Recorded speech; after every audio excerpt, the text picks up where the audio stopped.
Parlons à présent de Rabbi Elazar ben Rabbi Shimon. Fils de Rabbi Shimon Bar Yochai, Elazar deviendra plus tard Rabbi Elazar. Il fera partie avec son père des initiateurs, des fondateurs, des plus grands maîtres de la mystique juive de la Kabbalah. Et pourtant, dans sa jeunesse, il avait beaucoup de mal à s'asseoir étudier la Torah. Les années passaient, et plutôt que d'être à la yeshiva, il passait son temps à porter des choses lourdes, il transportait d'un endroit à l'autre, et en cela gagnait sa vie, avait sa parnassa. Car voilà que Rabbi Elazar, figurez-vous, était un homme vaillant, particulièrement fort. On a trouvé très peu d'hommes si forts que lui. Une histoire nous raconte qu'un jour, alors qu'il rentrait du travail et qu'il avait pour habitude de manger un après l'autre des pains que sa maman lui préparait, des hommes à l'extérieur de la maison et qui avaient fait un arrêt à côté de la maison de Rabbi Elazar,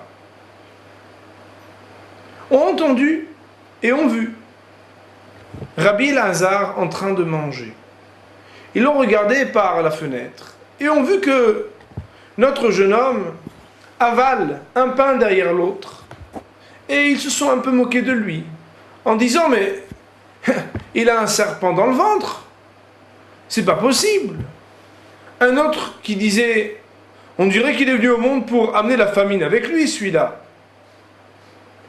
Alors, Rabbi Elazar, qui était tout sauf candide, avait entendu pendant son repas les paroles de ces hommes qui l'avaient véritablement blessé.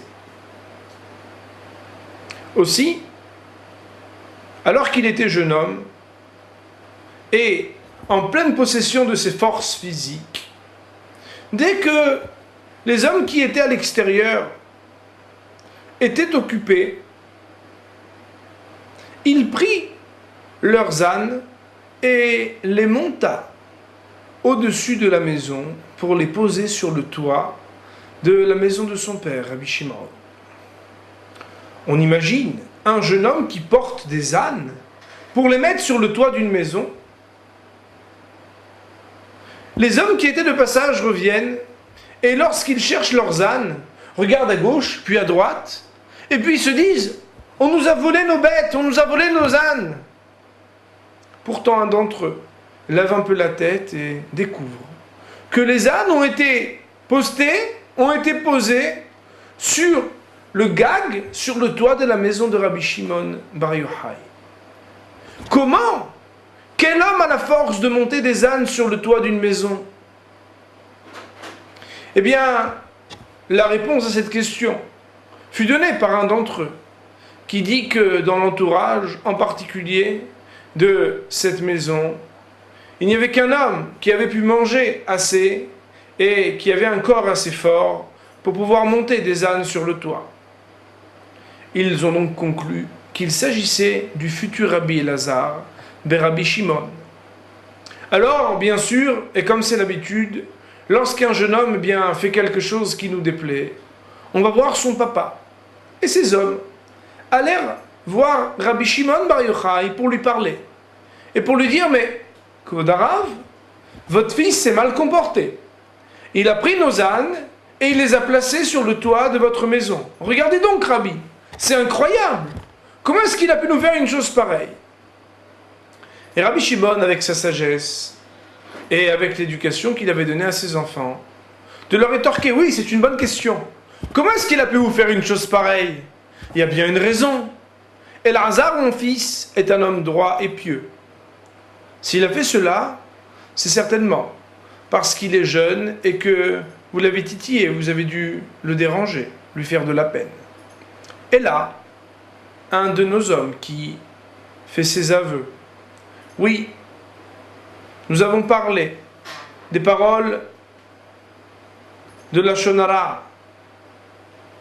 Nous avons dit des paroles mauvaises sur votre fils. Nous avons dit qu'il n'était venu au monde que pour manger, pour amener avec lui la famine, et que dans son estomac devait peut-être se cacher un serpent, parce que c'est impossible d'avaler autant de pain. Alors, Rabbi Shimon de leur dire, eh bien, dans ce cas, je ne peux rien faire pour vous. Vous avez vexé mon fils Elazar, c'est à vous de venir, de lui demander pardon.